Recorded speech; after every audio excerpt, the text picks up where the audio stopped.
तो very good morning and very very warm welcome to all the beautiful aspirants. आप सभी खूबसूरत लोगों का एक बार फिर से बहुत बहुत स्वागत है इस खूबसूरत से प्लेटफॉर्म पे जिसका नाम है बैंकर्स ग्राउंड बाय करीबन। मैं शुभम सिंह आप सभी का एक बार फिर से स्वागत करता हूं। जैसे कि मैंने आप सभी को इन्फॉर्म किया था कि आज यानी कि 25 अक्टूबर को ये क्लास आपको रिकॉर्डेड फॉर्मेट पे एज यूजुअल सुबह 8 बजे मिलने वाली है। तो ये वो सेशन है जो कि मैं रिकॉर्ड कर रहा हूँ, ठीक है। चलिए, तो बढ़ते हैं आज के पहले न्यूज की तरफ। द वेरी फर्स्ट न्यूज आप सभी के सामने है, अपॉइंटमेंट एंड रेजिग्नेशन। आइए देखते हैं किसका कौन से पोस्ट पे अपॉइंटमेंट हो रहा है। चलिए, सो यहाँ पे Justice Pratibha M Singh has been appointed chair of World Intellectual Property Organization advisory board of जजेस। देखिए क्या हो रहा है, एक ऑर्गेनाइजेशन आपको देखने को मिलेगी जो कि एक इंटरनेशनल ऑर्गेनाइजेशन है। नाम क्या है? वर्ल्ड इंटेलेक्चुअल प्रॉपर्टी ऑर्गेनाइजेशन, जो कि स्टैब्लिश हो रहा है 1967 में। स्विट्जरलैंड के अंदर आपको इसका हेडक्वार्टर देखने को मिलेगा, ठीक है। स्विट्जरलैंड के अंदर आपको इसका हेडक्वार्टर देखने को मिलेगा। ये जो बॉडी है बच्चा, ये किसके लिए काम करती है? इंटेलेक्चुअल प्रॉपर्टी राइट्स के लिए काम करती है। किसके लिए? इंटेलेक्चुअल प्रॉपर्टी क्या होती है? जैसे कि ट्रेडमार्क हो गया, है ना, ट्रेडमार्क हो गया, कॉपीराइट हो गया, है ना, कॉपीराइट हो गया, पेटेंट्स हो गए, ये सारे एग्जाम्पल है किसके? इंटेलेक्चुअल प्रॉपर्टी के, ठीक है। तो इनको सेफगार्ड करने के लिए वो इंटरनेशनल ऑर्गेनाइजेशन जो काम करती है उसका नाम है वर्ल्ड इंटेलेक्चुअल प्रॉपर्टी ऑर्गेनाइजेशन। तो वर्ल्ड इंटेलेक्चुअल प्रॉपर्टी ऑर्गेनाइजेशन के एडवाइजरी बोर्ड ऑफ जजेस में इनको एज चेयर शामिल किया जा रहा है for a period of 2 years, ठीक है। क्लियर है? नाम क्या है? प्रतिभा एम सिंह। आई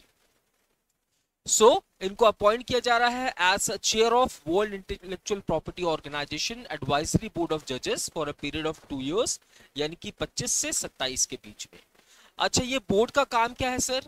ये बोर्ड का काम है वर्ल्ड इंटेलेक्चुअल प्रॉपर्टी ऑर्गेनाइजेशन के लिए एडवाइजेस देना, है ना, और judicial engagement, training and best practices. मतलब वर्ल्ड इंटेलेक्चुअल प्रॉपर्टी ऑर्गेनाइजेशन को असिस्ट करने का काम करेगी ये पर्टिकुलर बोर्ड।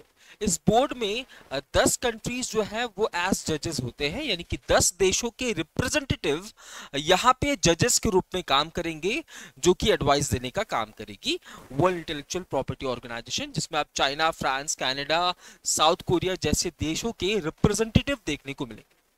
अगर मैं जस्टिस सिंह की बात करूं तो आप देखोगे ये परमानेंट जज हैं। कहां पे? दिल्ली हाई कोर्ट के अंदर। साथ ही साथ इंडिया की इंटेलेक्चुअल प्रॉपर्टी डिवीजन को भी इन्होंने चेयर किया है। फॉर्मर आईपी लॉयर भी हैं। आप देखोगे बहुत सारे patent related, copyright related, trademark related, यानी कि इंटेलेक्चुअल प्रॉपर्टी रिलेटेड इनके डिसीजंस भी आपको देखने को मिलेंगे।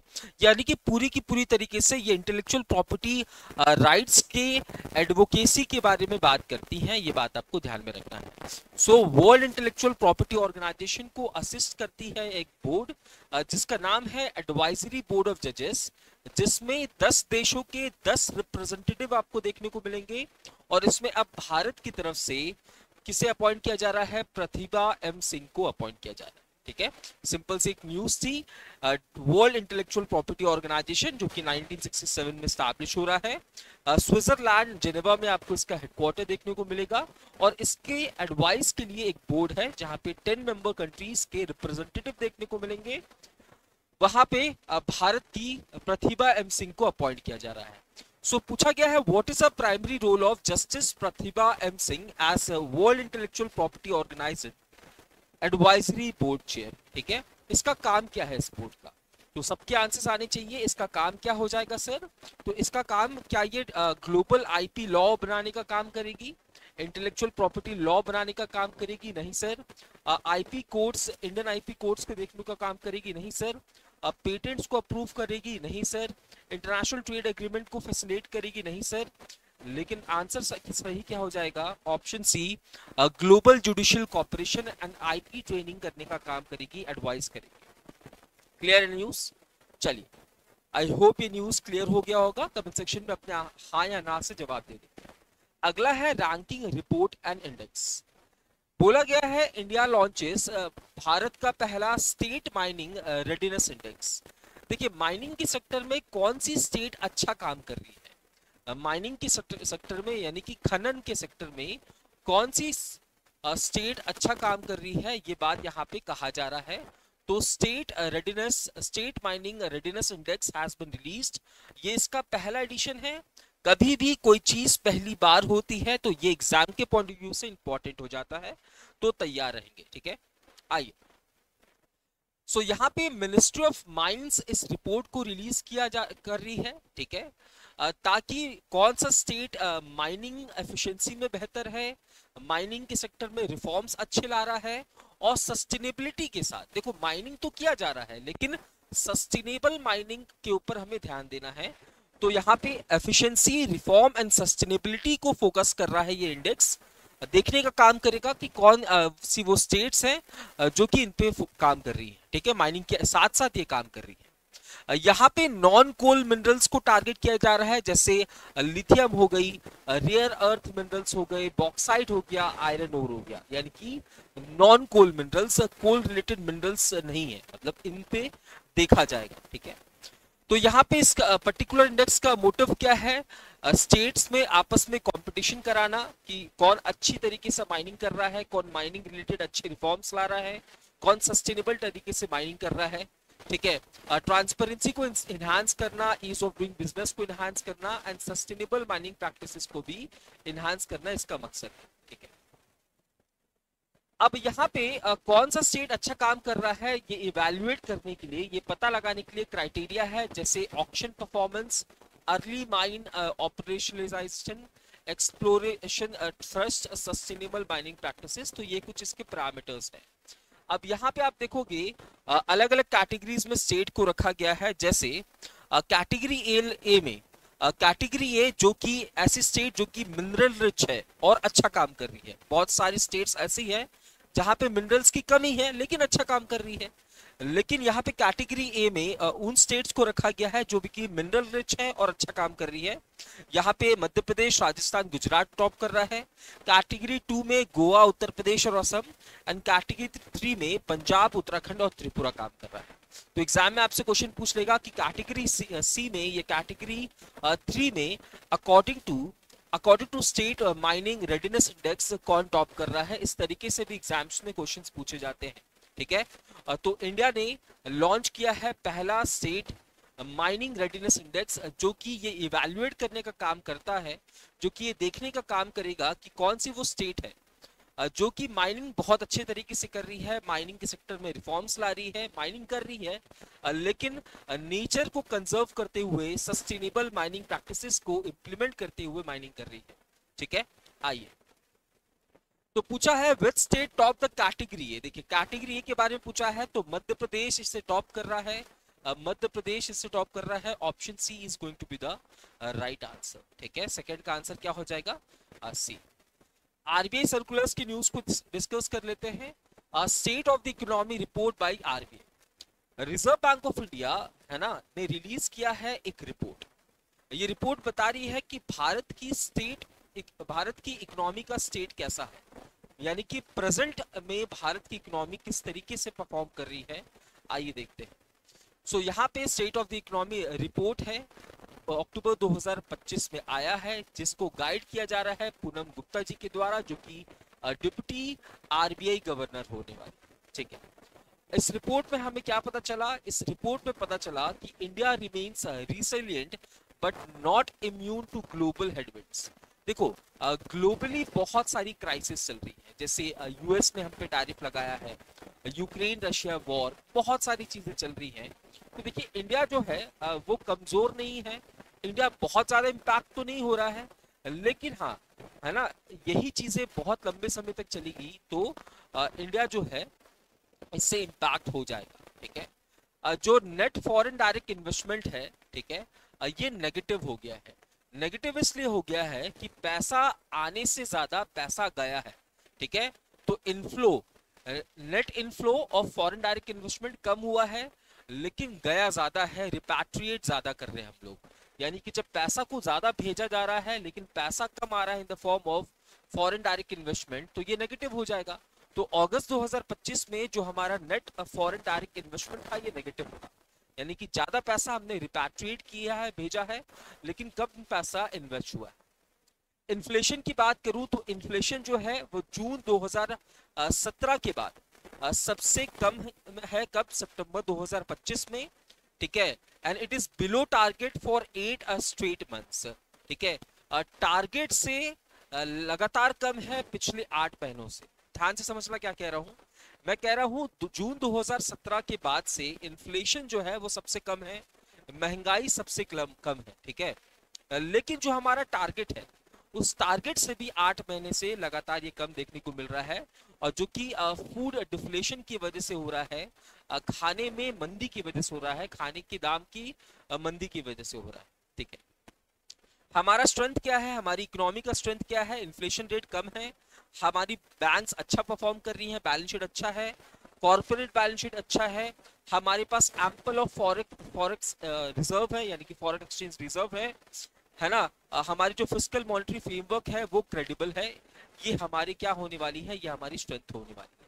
सो a report has been released by the Reserve Bank of India. ये रिपोर्ट को हर महीने आरबीआई रिलीज करती है। रिपोर्ट का नाम है स्टेट ऑफ द इकोनॉमी।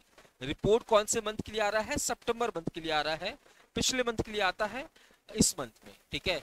इस रिपोर्ट को गाइड किया जा रहा है deputy governor of RBI Poonam Gupta ji के द्वारा, जहां पे यह बताया जा रहा है कि इंडिया की इकोनॉमी जो है वो रिसिलियंट है, लेकिन इतनी भी ज्यादा इम्यून नहीं है कि जो ग्लोबली क्राइसिस चल रही है इसकी वजह से हमें दिक्कत ना हो, है ना। साथ ही साथ यहाँ पे इन्फ्लेशन के बारे में बताया गया कि जून 2017 के बाद से सबसे कम इन्फ्लेशन देखने को मिल रहा है। एंड पिछले 8 महीने में जो भी हमने इन्फ्लेशन के टारगेट्स रखे हैं उससे कम इन्फ्लेशन देखने को मिल रहा है, ठीक है। आइए बताइए जरा इसका answer. So which RBI report highlighted India's economic resilience and mid global headwinds. तो ये कौन सी हो जाएगी, आरबीआई की state of the economy report.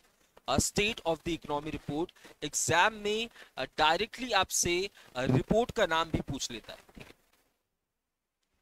UPI daily transaction value jumped 13% in October 2025 versus September, reaching 94,000 crore। देखिए डेली ट्रांजैक्शन वैल्यू की बात की जा रही है, मतलब एक दिन में यूपीआई की मदद से हमने कितना ट्रांजैक्शन किया है। एक दिन में यूपीआई की मदद से, है ना, या यूपीआई का यूज करके हमने कितना ट्रांजैक्शन किया है। यहाँ पे नंबर ऑफ ट्रांजैक्शंस की बात नहीं हो रही है, यहाँ पे बात हो रही है वैल्यू ऑफ ट्रांजैक्शंस की। वैल्यू ऑफ ट्रांजैक्शंस की दोनों में डिफरेंस क्या है सर, मैंने 5 बार यूपीआई का इस्तेमाल करके टोटल 500 रुपए भेजे हैं, तो ये वैल्यू ऑफ ट्रांजैक्शन है और ये नंबर ऑफ ट्रांजैक्शन है। तो एक दिन की बात हो रही है, UPI daily transaction value 13% increase हो रही है। जिस दिन की बात हो रही है उसका कंपैरिजन सितंबर से किया जा रहा है, और ये कितना पहुंच गई है, 94,000 करोड़ पहुंच गई है। अक्टूबर में दिवाली का समय था, त्योहार का समय था, सैलरी आ रही थी, है ना, वो भी बोनस वगैरह आ रहे थे, तो इस वजह से भी ये इंक्रीज हुआ है। आइए, So UPI daily transaction value jumped 13% in October 2025 compared to September 2025, और ये पहुंच गया है 94,000 करोड़। कौन कह रहा है, National Payment Corporation of India. Reason बताई गई है कि लोग दिवाली की वजह से यूपीआई का इस्तेमाल बहुत ज्यादा कर रहे हैं, स्पेंड कर रहे हैं, सैलरी आया है, GST rate 2 GST rate cuts हुए हैं, है ना। इस वजह से भी आप देखोगे कंज्यूमर का कॉन्फिडेंस आया है और कंज्यूमर जो है वो खर्च कर रहा है, ठीक है। दिवाली इवनिंग की यहाँ पे बात हो रही है। दिवाली इवनिंग के दौरान यूपीआई जो है वो ऑल टाइम हाई पे था। 740 मिलियन ट्रांजेक्शन्स आप देखोगे, 740 मिलियन ट्रांजेक्शन्स हुए हैं, कितने वर्थ के, तो 94,000 करोड़ वर्थ के। कब की बात कर रहा हूं, दिवाली वाले दिन की बात कर रहा हूं, सिर्फ एक दिन की बात हो रही है।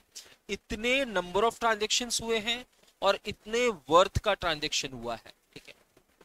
अगर मैं अक्टूबर का एवरेज की बात करूं, हालांकि अभी अक्टूबर खत्म नहीं हुआ है, लेकिन अक्टूबर का एवरेज नंबर ऑफ ट्रांजैक्शन की बात करूं, तो ये 695 है, लेकिन दिवाली वाले दिन ये इतना पहुंच गया था, ठीक है। अक्टूबर में भी आप देखोगे 695 मिलियन ट्रांजेक्शन है पर डे का, है ना, जो कि सितंबर के कंपैरिजन से ज्यादा है। सितंबर में 654 था। अगर मैं मार्केट शेयर की बात करूं तो जितने भी डिजिटल पेमेंट्स का इस्तेमाल किया जा रहा है, चाहे वो आईएमपीएस का इस्तेमाल किया जा रहा हो, आरटीजीएस का इस्तेमाल किया जा रहा हो, यूपीआई का इस्तेमाल किया जा रहा हो, अगर सबको मिलाकर 100 रुपए का ट्रांजेक्शन हो रहा है तो इसमें से यूपीआई का शेयर कितना है, 85% है।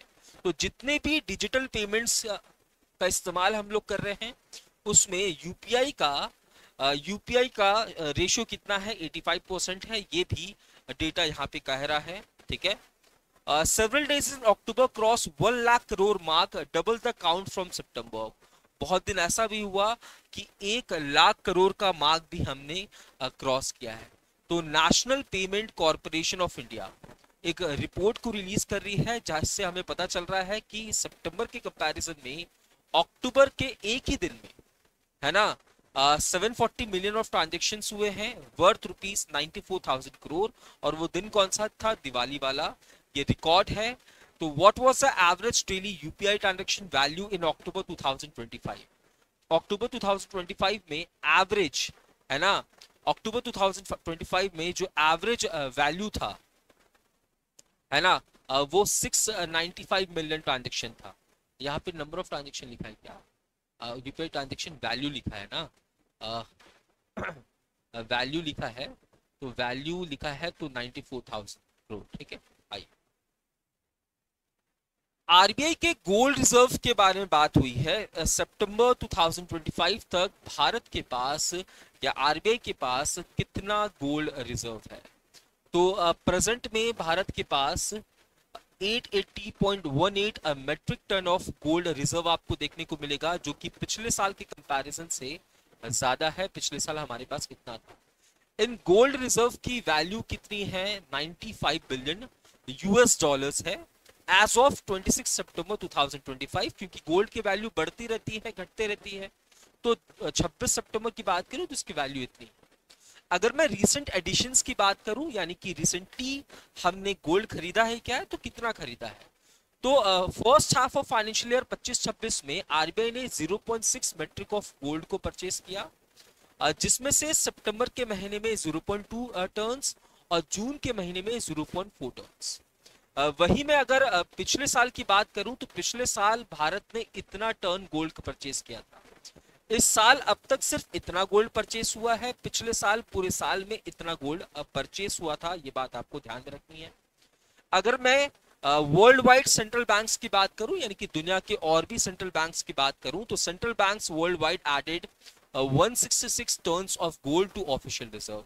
तो सभी देशों का क्यूमुलेटिव ग्रोथ कितना हुआ है, 166 टर्न्स हुआ है। ये बात आपको ध्यान में रखनी है। तो यहाँ पे गोल्ड रिजर्व्स की बात हो रही है। गोल्ड रिजर्व्स की तादाद हमारी इतनी पहुंच गई है जिसका वैल्यू इतना है। आपसे पूछा गया है as of September 26-25 what was the total value of RBI का gold reserve according to the latest data. तो लेटेस्ट डेटा के अकॉर्डिंग 95 बिलियन हमारा वर्थ ऑफ गोल्ड रिजर्व हमारे पास है, ठीक है। I India's economy financial year 26 growth forecast Deloitte.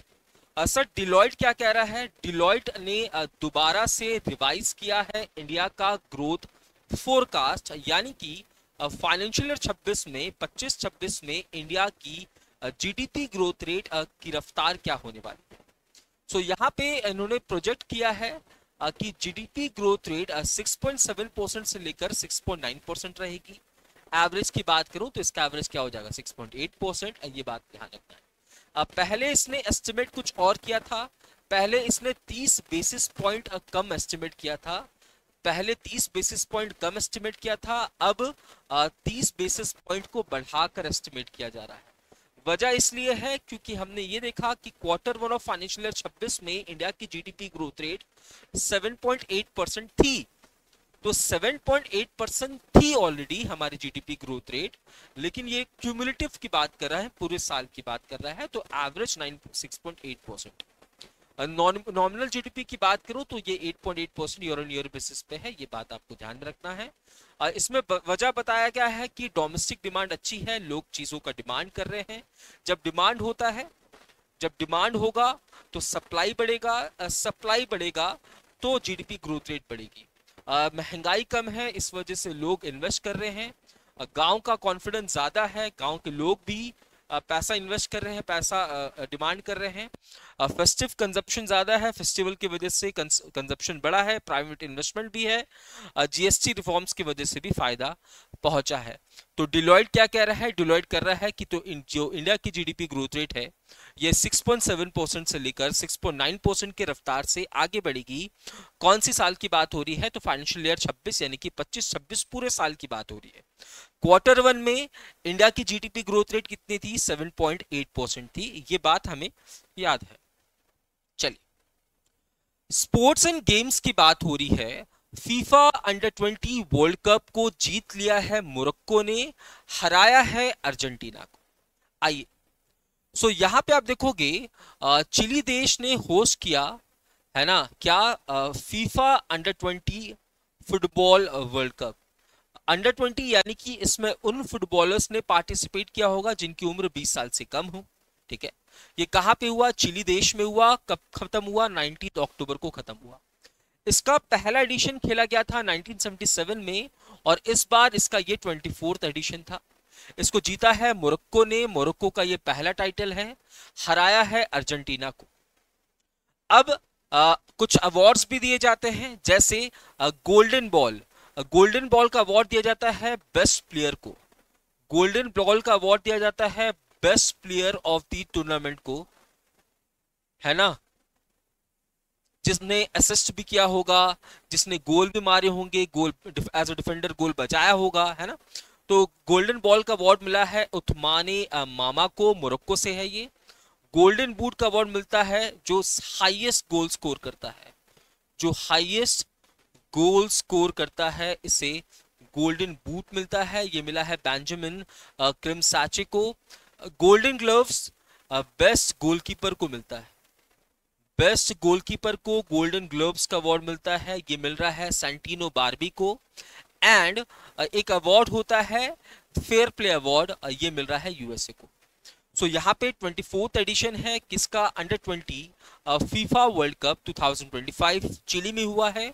Morocco ने जीता है, अर्जेंटीना को हराया है। मोरक्को का पहला टाइटल है, पहला एडिशन 1977 में खेला गया था। आइए, so who won the under 20 FIFA World Cup 2025? तो Morocco is going to be the right answer।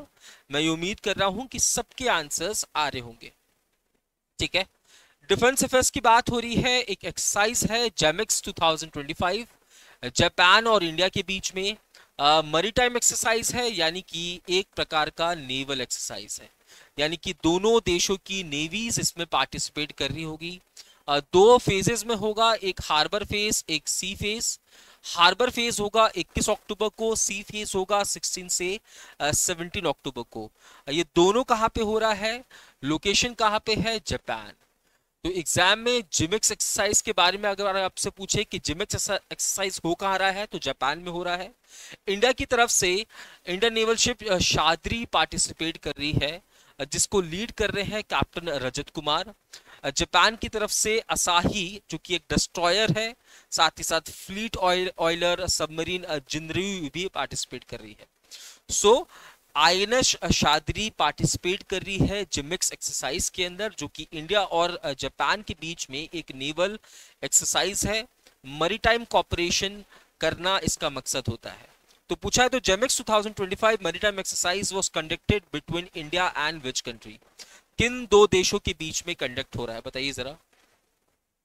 किन दो देशों के बीच में? तो इंडिया और जापान के बीच में। ठीक है, आओ, नेशनल स्टेट अफेयर्स की बात हो रही है। SOAR programme skilling for AI readiness, एक प्रोग्राम है जिसका नाम है सोर प्रोग्राम। इसका फुल फॉर्म क्या है? स्किलिंग फॉर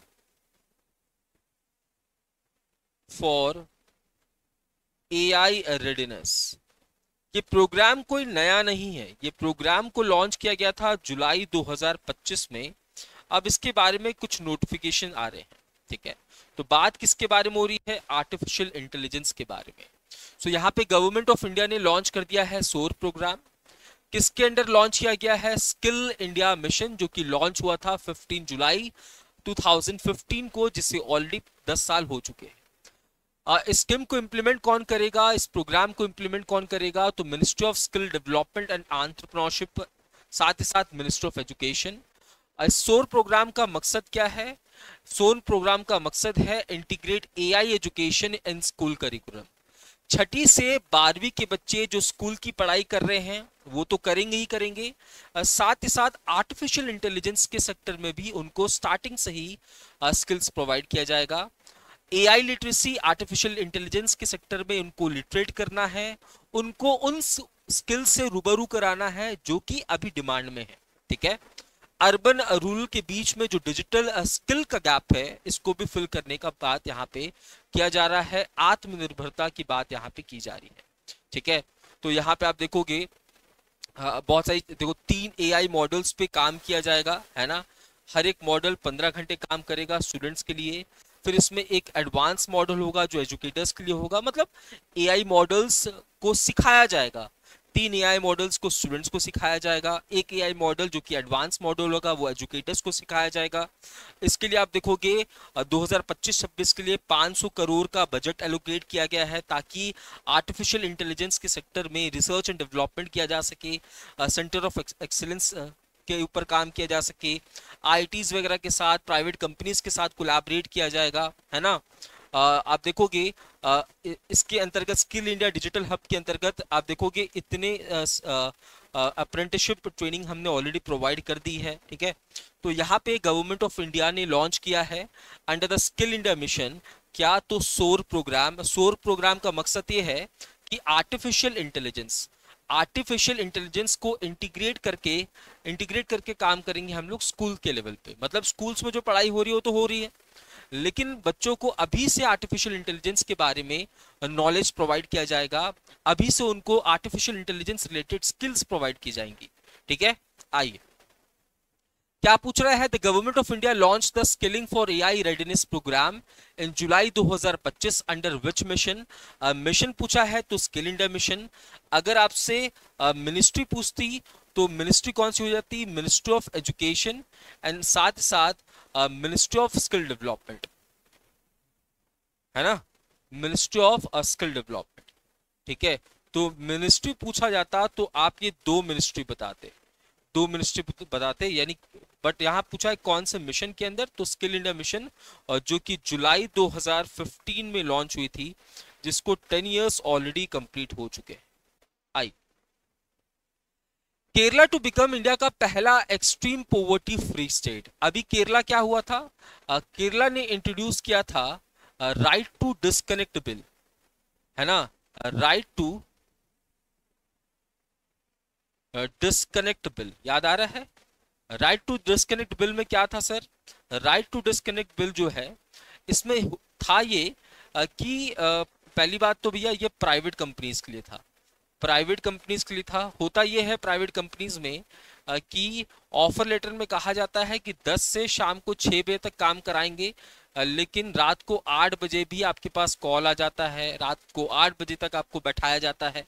तो आपके पास ये अधिकार होगा कि आप काम ना करो, है ना, या फिर एम्प्लॉयर ऑफर लेटर में ही ये तमाम चीजें लिख कर देते हैं और ऑफर लेटर में अगर ये चीजें नहीं है तो आप नहीं करवा सकते। तो राइट टू डिस्कनेक्ट बिल को लाने वाली पहली स्टेट केरला थी। साथ ही साथ केरला ने रिसेंटली अर्ज किया था सेंट्रल गवर्नमेंट से कि wild life protection act of 1972 के अंदर कुछ बदलाव लाइए, क्योंकि यहाँ पे ह्यूमन और वाइल्ड लाइफ के बीच में कॉन्फ्लिक्ट बहुत ज्यादा है। अब केरला जो है वो बनने वाला है भारत का पहला एक्सट्रीम पॉवर्टी फ्री स्टेट।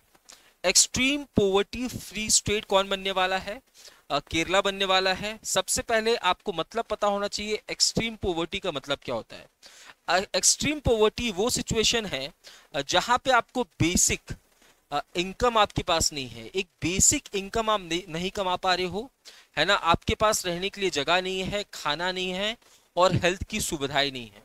साथ ही साथ उन लोगों को एक्सट्रीम पॉवर्टी में रखा जाता है जो कि वेलफेयर स्कीम्स से अछूते हैं। सरकार के द्वारा जो भी वेलफेयर स्कीम्स चलाई जाती हैं जैसे अनाज वगैरह, वो भी उन तक नहीं पहुंच रहा है। और ऐसा नहीं है इनकी लास्ट पीढ़ी भी पॉवर्टी में थी, उससे लास्ट पीढ़ी भी पॉवर्टी में थी, उससे लास्ट पीढ़ी भी पॉवर्टी में थी। तो लंबे समय से वो पॉवर्टी के शिकार हैं, और इसी को हम लोग क्या कहते हैं, इसी को हम लोग एक्सट्रीम पॉवर्टी का डेफिनेशन कहते हैं।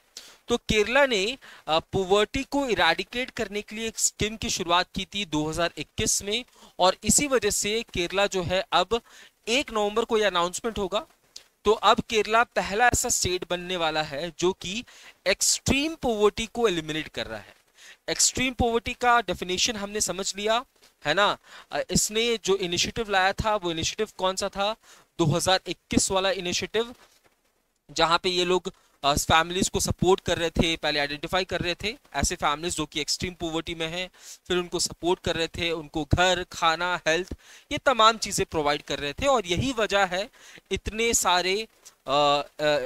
सारे काम करने के बाद ही, है ना, ये अचीवमेंट इन्होंने हासिल किया है। चलिए बताइए जरा, Which Indian state is said to become the first to be officially declared free of extreme poverty? तो ये हो जाएगा केरला। ठीक है, कौन हो जाएगा, केरला। इंटरनेशनल अफेयर्स की बात हो रही है। Tuvalu has officially joined the International Union for the Conservation of Nature as its 90th state member. टुवाली, अगर आपको याद हो, टुवालू जो है वो लगातार डूबता जा रहा है। अभी एक रिपोर्ट आई थी जहां पे हमने डिस्कस किया था कि टुवालू पहली ऐसी कंट्री होगी जो कि पूरी तरीके से, है ना, 2050 तक या आने वाले सालों में, है ना, पानी में समा जाने वाली है। और फिर ये लोग क्या करेंगे, ये लोग डिजिटली काम करना शुरू करेंगे। ठीक है, तो यहाँ पे टुवालू किसको ज्वाइन कर रहा है, international union for the conservation of nature को, जिसका रिसेंटली एक कांग्रेस हुआ। कहाँ पे एक मीटिंग हुई, कहाँ पे, अबू धाबी के अंदर। कहाँ पे हुई, अबू धाबी के अंदर। इसी मीटिंग में आईयूसीएन से कौन जुड़ा, अर्मेनिया जुड़ा। इसी मीटिंग में आईयूसीएन का मेंबर स्टेट कौन बना, अर्मेनिया बना। अब मेंबर स्टेट कौन बन रहा है, टुवालू बन रहा है। ठीक है, तो Tuvalu officially become the 90th state member of the International Union for the Conservation of Nature. ठीक है, the Minister of Environment will coordinate with the IUCN Secretariat, जो इसकी Minister of Environment है वो IUCN के साथ जो है वो काम करेगी। अगर मैं टुवालू की बात करूं तो आप देखोगे Tuvalu consist of 9 atolls and islands covering 26 kilometre, but has a vast exclusive economic zone of 9 lakh square kilometer rich in coral reef, fishery and sea birds, है ना। तो काफी अच्छा इनका वो एरिया देखने को मिलेगा जो कि coral reef, fisheries and sea bird से भरा हुआ है। ठीक है, तो Tuvalu as a member join हुआ है। अब आपको पता है कि international union for the conservation of nature जो है वो काम क्या करता है, नेचुरल रिसोर्सेज को प्रोटेक्ट करने का काम करता है, ये तमाम चीजें देखने का काम करता है। तो टुवालू जो है वो 90th मेंबर कंट्री बना है, ये बात ध्यान में रखना। चलिए, India upgrades technical mission in Kabul to embassy.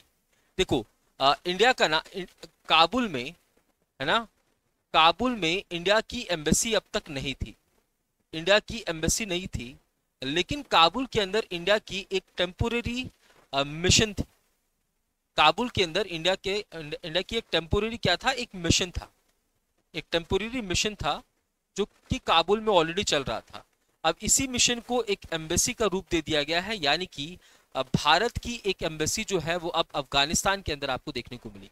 तो India has upgraded its technical mission in Kabul to the embassy of India in Afghanistan effective immediately, है ना। तो जो मिशन था, देखो मान लो आप चीनी खरीदने गए थे, लेकिन चीनी खरीदने गए थे चाय बनाने के लिए, लेकिन आपको दोस्त मिल गया, दोस्त ने बोला चल चाय मैं ही बना देता हूँ, चीनी तू मेरे घर ले आ। तो रास्ते में ही आपने चीनी उसको दे दिया, आप चाय पी के आ गए। तो जो एक मिशन चल रहा था काबुल के अंदर यानी कि अफगानिस्तान के अंदर, उसी मिशन को यहाँ पे एक एम्बेसी का रूप दे दिया गया है, ये बात आपको ध्यान में रखनी है। ये अनाउंसमेंट जो है हमारे देश के एक्सटर्नल अफेयर्स मिनिस्टर यानी कि जयशंकर साहब जो है वो कर रहे हैं, है ना। जब अफगानिस्तान के फॉरेन मिनिस्टर मावलावी आमिर खान भारत के दौरे पे आए हुए थे 9 से 16 अक्टूबर के बीच में। ठीक है, तो who visited India when the upgrading of India's technical mission in Kabul to embassy status was announce. तो किसके दौरान, तो जब इनके फॉरेन मिनिस्टर आए थे, कौन थे भैया, मावलावी आमिर खान मुत्तकी। ठीक है, चलिए, इनके विजिट के दौरान जब ये भारत आए थे। Saudi Arabia abolishes kafala system. देखो कफाला सिस्टम क्या होता है, है ना। कफाला सिस्टम में मान लो जैसे आप सऊदी अरेबिया गए, आप क्या हो भैया, आप हो एक माइग्रेंट वर्कर, आप भारत के हो, आप काम की तलाश में हो, आपने एक कंपनी से बात की, कंपनी ने आपका वीजा वगैरह सब कुछ किया, है ना। कंपनी ने बोला ये आपका वीजा है, ये आपका पासपोर्ट है, सारे डॉक्यूमेंट्स का काम किसने कर दिया, कंपनी में कर दिया, क्योंकि कंपनी को क्या चाहिए, लेबर चाहिए। और आप कौन हो भैया, लेबर हो, तो आप लेबर के तौर पर सऊदी अरेबिया चले गए। अब सऊदी अरेबिया जाने के बाद आपकी जो वीजा है, पासपोर्ट है ना, जो भी लीगल डॉक्यूमेंट्स है, वो सब कुछ वो कंपनी रख लेती है, ठीक है। उसके बाद आपको मजबूरी में उसी कंपनी के साथ लंबे समय तक काम करना होता है। जब तक वो कंपनी चाहे तब तक वो कंपनी आपको इस देश में रखती है, क्योंकि वीजा इनके पास है। तो एक गुलामी के तौर पर यहाँ पे वर्कर्स को रखा जाता है कफाला सिस्टम के अंदर। लेकिन सऊदी अरेबिया ने डिकेड्स पुराना कफाला सिस्टम जो है उसको खत्म कर दिया है, जिसकी वजह से 13 मिलियन माइग्रेंट वर्कर्स को बेनिफिट मिलेगा। 13 मिलियन माइग्रेंट वर्कर्स को बेनिफिट मिलेगा, जिसमें से भारत के भी बहुत सारे माइग्रेंट वर्कर्स आपको देखने को मिलेंगे, ठीक है। तो बैकग्राउंड की बात करूं, kafala linked workers legal status residency and employment to a local sponsor, है ना। तो कंपनी आपको स्पॉन्सरशिप देती है, सारे डॉक्यूमेंट्स वही बना देती है। इसे गल्फ वाले रीजन में जब ऑयल का बूम आया था, ऑयल के खदान खोजे जाने लगे थे, तब इसे 1950s में इंट्रोड्यूस किया गया था। लेकिन बाद में बहुत ज़्यादा स्ट्रिक्ट हो गया, पासपोर्ट रख लिया जाता था, वेजेस का डिले होता था, सैलरी नहीं दी जाती थी, क्योंकि आप छोड़ के तो जा नहीं सकते हो, किसी कंपनी में काम नहीं कर सकते हो, ये सारा कॉन्ट्रैक्ट करवा लेते थे पहले, है ना। एक तो पहले पासपोर्ट रख लेंगे, काम देते समय ये कॉन्ट्रैक्ट करा लेंगे कि जब तक तुम यहाँ रहोगे मेरे पास ही काम करोगे, इस सैलरी पे काम करोगे, तो आप मजबूरन आप काम करते थे, ठीक है। आप देखोगे मेजॉरिटी ऑफ माइग्रेंट वर्कर्स ना इंडिया, बांग्लादेश, नेपाल, फिलीपींस से आपको देखने को मिलेंगे, है ना। That form nearly 42% of Saudi Arabia का पॉपुलेशन। मतलब सऊदी अरेबिया में, है ना, 13 मिलियन माइग्रेंट वर्कर्स हैं, और ये 13 million migrant workers Saudi Arabia के 42% को वो करते हैं, है ना, डिनोट करते हैं। नया फ्रेमवर्क क्या है, migrant workers can change job without employer approval. Employer के अप्रूवल के बिना आप जॉब चेंज कर सकते हो, लेकिन आपको नोटिस पीरियड सर्व करना पड़ेगा। नो एग्जिट वीजास और sponsor consent required to leave the country, है ना। यहाँ पे देखिए, स्पॉन्सर यानी कि उस कंपनी, जो कंपनी ने आपको स्पॉन्सर किया था यहाँ लाने के लिए, उसका कंसेंट की जरूरत नहीं है। पहले कंसेंट की जरूरत होती थी, तभी आप देश छोड़ सकते थे, या किसी भी टाइप की एग्जिट वीजा की जरूरत नहीं है। उसके बाद लेबर कोड्स, है ना, अगर कोई कंप्लेंट करेगा तो कंप्लेंट सॉल्व करने के लिए मैकेनिज्म को भी यहाँ पे डेवलप किया जा रहा है। जो इनके क्राउन प्रिंस हैं मोहम्मद बिन सलमान, इसका विजन है 2030 का कि सऊदी अरेबिया की सोसाइटी को मॉडर्नाइज करना है, माइग्रेंट राइट्स को प्रोटेक्ट करना है, एंड इंटरनेशनल इमेज। अब देखो कफाला सिस्टम चल रहा है सऊदी अरेबिया में, तो एक इंटरनेशनल इमेज इससे ओझल होता है, इंटरनेशनल इमेज को नुकसान पहुंचता है सऊदी अरेबिया का, तो इससे भी इनको मदद मिलेगी, ठीक है। तो what is the key benefit of abolishing the kafala system in Saudi Arabia, है ना। Workers must obtain exit visa from sponsors, नहीं, ये जरूरत नहीं है। Employers can control worker mobility, नहीं भैया। Only domestic workers are affected, बिल्कुल नहीं। Workers can change job without sponsor approval, बिल्कुल, ठीक है, बट नोटिस पीरियड आपको सर्व करना होगा। मिसलिनियस न्यूज की बात कर रहे हैं। एक फेस्टिवल है जिसका नाम है निंगोल चक्कूबा फेस्टिवल। इसका सेलिब्रेशन रिसेंटली 23 अक्टूबर को हुआ है, कहाँ पे, मणिपुर के अंदर। ये फैमिली बॉन्ड्स को मजबूत करने वाला फेस्टिवल है, ठीक है। फैमिली बॉन्ड्स को मजबूत करने वाला फेस्टिवल है। जिन भी स्टूडेंट्स ने अब तक ये बैच को अवेल नहीं किया है, वो इस बैच को अवेल कर सकते हैं 25 अक्टूबर 2025 तक, है ना। यानी कि आज 25 अक्टूबर तक आपके पास ये मौका है इस बैच को 4999 की जगह पे सिर्फ 1499 यानी कि 1499 में आप खरीद लें, ठीक है। तो यहां तक आज के सेशन को रखते हैं। ये रिकॉर्डेड क्लास थी, मैं उम्मीद करता हूं आपके सारे डाउट्स क्लियर हो गए होंगे।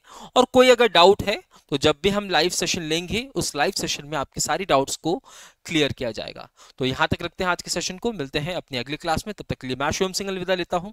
जय हिंद, जय Bharat. Thank you so much everyone.